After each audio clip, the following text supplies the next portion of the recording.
Welcome to another episode of What is Hashimoto's with Dr. Martin Rutherford. To find out more on any of our topics, or for information on scheduling a consultation with Dr. Rutherford, please visit us at whatishashimotos.com. And now, here's Dr. Rutherford.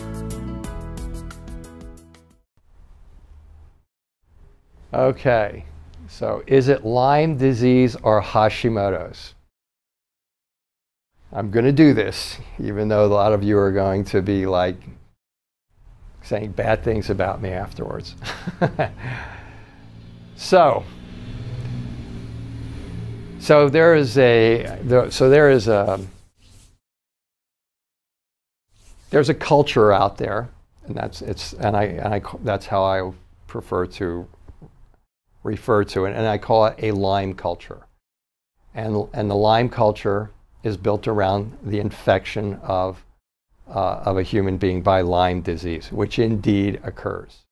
Okay, and when we were trying to figure out chronic fatigue, and we're trying to figure out chronic pain and fibromyalgia, there was two factions, and one faction was the alternative medical world, and the other faction was the alternative non-medical world. And the alternative medical world it's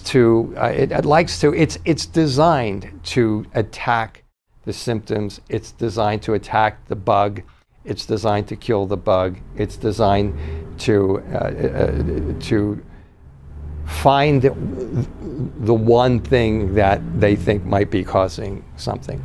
So Lyme disease fell into that category. Heavy metals falls into that category. There's a number of things that fall into that category that in kind of what I call the dark ages of like when we were trying to figure this out, people would get treated for Lyme, they'd feel much better. People would get the heavy metals taken out, they would feel much better. But I had a lot of patients who came in from that, felt much worse, or it didn't help them at all, or they were on their third trial of antibiotics for 6 months, which is there's no justification for that anywhere.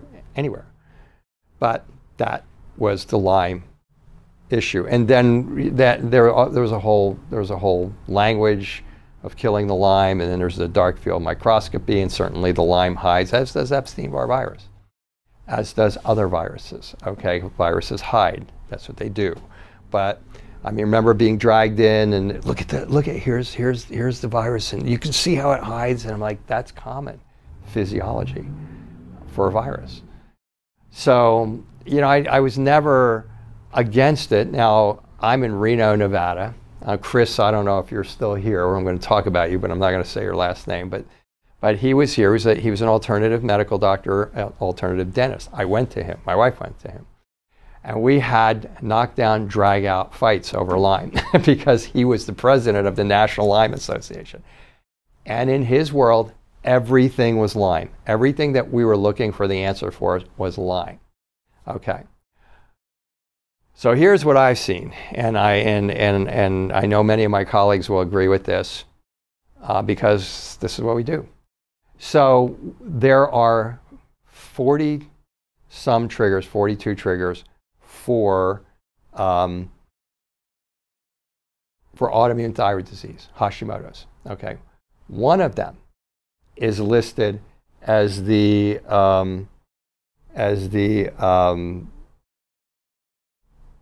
Lyme, as Lyme. I have a little chart here on all of the 42, and the one that is listed is the Borrelia burgdorferi down here. These are all of the triggers for autoimmune thyroid disease. It's listed here as one of them.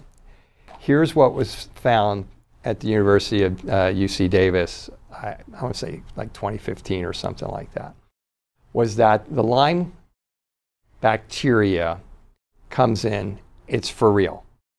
If you don't get rid of it right away, it is going to create chronic problems in the future. Not unlike Epstein-Barr virus, not unlike herpes viruses, not unlike shingles, not unlike those things. It's in our world, it's in that category.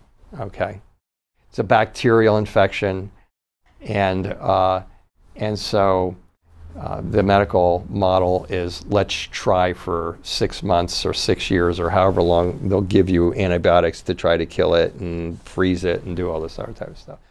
But in the end, if you get to it with the antibiotics in the first 6 to, I'll stretch it out and say 12 weeks, but usually it's going to be like 6, and you kill it, life is good. But if you don't, it's going to have this long-term ability to express itself when you're compromised, when you get stressed or things of that nature.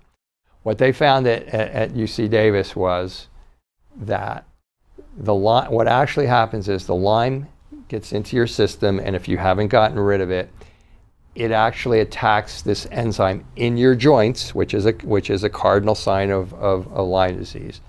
And it's called an MMP10 enzyme. And it's an enzyme that cleans out the dead cartilage in your joints. Okay. But here's the situation. That is now an autoimmune problem. Okay. That is now because it's attacking self tissue. So that enzyme is you. It's you. So when you have something that attacks an enzyme, that's an autoimmune problem. Now here's the thing. Most people don't get one autoimmune problem. So let's say that person has Hashimoto's, which will cause hypothyroidism, which will cause fatigue and hair falling out, and it'll cause your gut to be bad, and it'll cause your cerebellum to be up. And let's say you have antibodies against your cerebellum. Now let's say you have Hashimoto's, you have celiac, and you have autoimmune gastritis, and you have an attack against your cerebellum. That is something that happens commonly because all of those elements, all of those tissues look the same to the immune system. So if one gets attacked, all of them can't get attacked. Back to Lyme. You attack the joint. Many of those people are going to already have autoimmune thyroid disease. Maybe they know it, maybe they don't.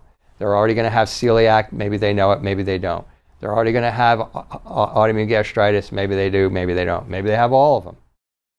The Lyme now sets off immune responses that's attacking the joint, but now it starts attacking everything else. That's what I see. And that's what our world is about in the functional medicine, functional neurology, autoimmune world. So when people come to me, if they have a positive Lyme issue and I'm looking at blood panels, and that's a whole controversial thing in and of itself. Honestly, God, half the doctors take these Lyme disease, these markers, don't know how to read them. It's stunning to me, but a lot of them come in and they're shoving it in my face and say, well, this says you had it a long time ago, but it says it's not bothering you now if you know how to read those. So first you have to know how to read the findings. But if you look at your labs and that person's not in some sort of a chronic viral or chronic bacterial infection, chronic bacterial infection, or if that person's not an acute bacterial infection, you can tell that by looking at your CBC, white blood cells, and all that type of stuff. It's kind of like herpes. It's kind of like shingles. You have shingles. It's a viral infection. It's not a bacterial infection, but it's still the same thing. And so you get stressed. Your immune response goes down. That the virus is able to express itself, and you get shingles. Most of you are familiar with you get shingles when you get stressed. Okay, there's a lot of other things than just mental stress that does it. So this is a similar thing. So if that person has signs that it is active, I'm certainly going to attack it. I certainly am going to use. And there are lots. There's one product out there called biocidin, and I'm not getting paid to say this or anything, but I use it.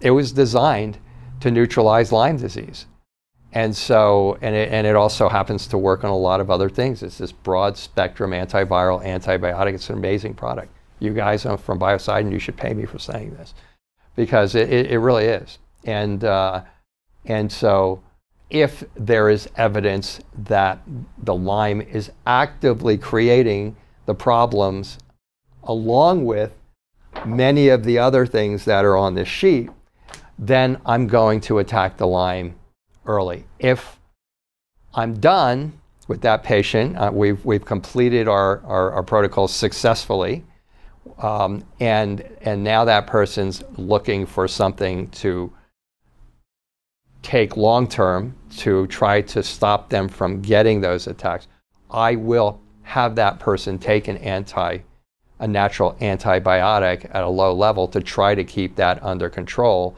so that it doesn't jump up the second you run into some sort of a stress. That's my take on it.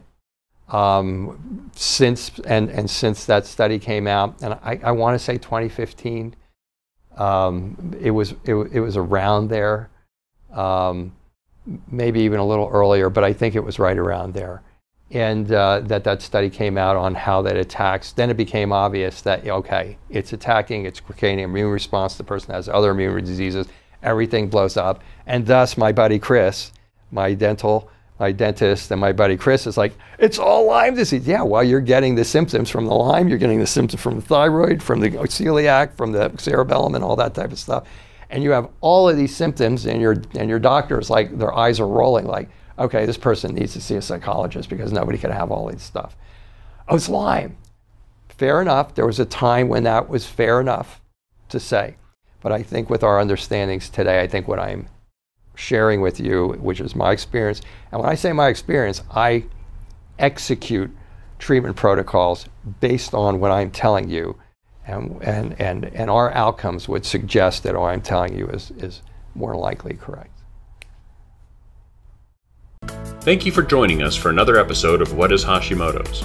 To find out more on any of our topics, or for information on scheduling a consultation with Dr. Rutherford, please visit us at whatishashimotos.com.